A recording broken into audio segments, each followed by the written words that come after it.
রাজনৈতিক দল হয়ে উঠেছিল বেগম খালেদা জিয়ার নেতৃত্বে এবং বাস্তবে নানা ব্যক্তিগত দুর্যোগ, পারিবারিক শোক, পারিবারিক বিপর্যয় সব কিছুকে তিনি পায়ে দোলে দেশের ডাকে এরশাদ সামরিক স্বৈরতন্ত্র বিরোধী আন্দোলনে তিনি যেন একটা আপসহীন নেতৃত্বদায়ী ভূমিকা পালন করেছেন। পরবর্তীকালে তিনি দেশের দায়িত্বে ছিলেন, সরকারের দায়িত্বে ছিলেন। বিশেষ করে শেখ হাসিনার 15 বছরের যে দুঃশাসন, এই দুঃশাসনেও তিনি একটা অনেক সময় শারীরিকভাবে তিনি মাঠের আন্দোলনে উপস্থিত থাকতে না পারলেও তার অসাধারণ ভূমিকা গোটা আন্দোলনের একটা অনুপ্রেরণার উৎস হিসাবে যেটা কাজ করেছে।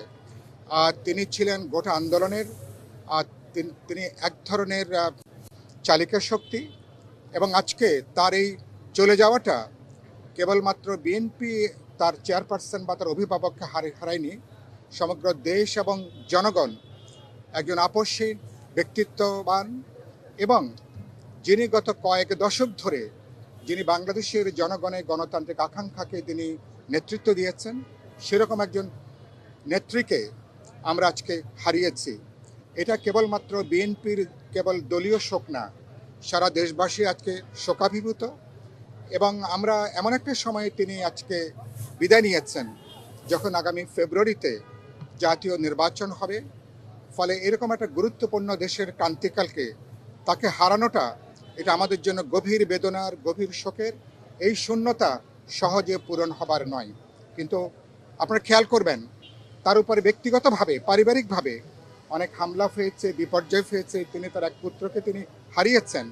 কিন্তু আমি এই এভার কেয়ারে যখন আমি নিজের সহ গণতন্ত্র মঞ্চের নেতারা তার সঙ্গে সাক্ষাৎ করতে এসেছিলাম এর আগে, দেখেছি তার আলোচনায়, বক্তব্যের মধ্যে কোনো ব্যক্তিগত কোনো ঘৃণা, কোনো ক্ষোভ, কোনো আক্রোশ এটা কখনো আমরা লক্ষ্য করিনি। বরঞ্চ সবাই কিভাবে ঐক্যবদ্ধ হওয়া যাবে, গণতান্ত্রিক আন্দোলন কিভাবে বিজয় করা যাবে, রাজনৈতিক দল জনগণের ঐক্য কিভাবে তৈরি করবা যাবে, এ ব্যাপারে বরঞ্চ তিনি খোঁজখবর নিয়েছেন, তিনি আলাপ আলোচনা তিনি করেছেন। ফলে তিনি ব্যক্তিগত ক্ষোভ বিক্ষোভের বাইরে যে গোটা দেশকে তিনি একটা নেতৃত্বদায়ী তার যে ভূমিকা, সেই ভূমিকা হচ্ছে ইতিহাস তাকে গভীর শ্রদ্ধার সাথে তাকে স্মরণ করবে। গোটা আজকে রাজনীতি যেখানে দাঁড়িয়েছে, একজন বেগম জিয়া, একজন বেগম খালেদা জিয়ার শূন্যতা কোনোভাবে আমরা এখন পূরণ করতে পারবো না। ফলে আজকে কেবল বিএনপি না, যারা অভ্যুত্থানের পরবর্তী যে রাজনৈতিক দলগুলো, নেতা কর্মী, লক্ষ লক্ষ কোটি কোটি মানুষ তার শোককে যদি আমরা শক্তিতে পরিণত করতে পারি। তিনি গণতন্ত্রের জন্য লড়াই করেছেন, গণতান্ত্রিক মূল্যবোধের জন্য লড়াই করেছেন।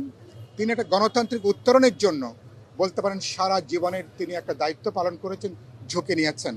আমরা ফেব্রুয়ারি নির্বাচন, গণতান্ত্রিক উত্তরণে তার এই চলে যাওয়াটাকে যদি আমরা একটা ঐক্যবদ্ধ শক্তিতে যদি আমরা পরিণত করতে পারি, আমি মনে করি তাহলে বেগম খালেদা জিয়ার প্রতি আমরা সর্বোচ্চ শ্রদ্ধা আমরা জ্ঞাপন করতে পারবো।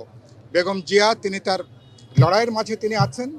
তিনি আমাদের গণতান্ত্রিক যে লড়াই, গণতান্ত্রিক উত্তরণের যে সংগ্রাম, দেশের পরবর্তী গণতান্ত্রিক যে অভিযাত্রা, এই অভিযাত্রার মধ্যেই বেগম খালেদা জিয়া তিনি আমাদের মাঝে তিনি বেঁচে থাকবেন এবং দশকের পর দশক তিনি যারা এই দেশে লড়াই করবেন স্বৈরতন্ত্রের বিরুদ্ধে, ফ্যাসিবাদের বিরুদ্ধে, তাদের একজন আইকনিক ব্যক্তিত্ব হিসাবে তিনি আমাদের মাঝে তিনি অনুপ্রেরণা তিনি জুগিয়ে যাবেন।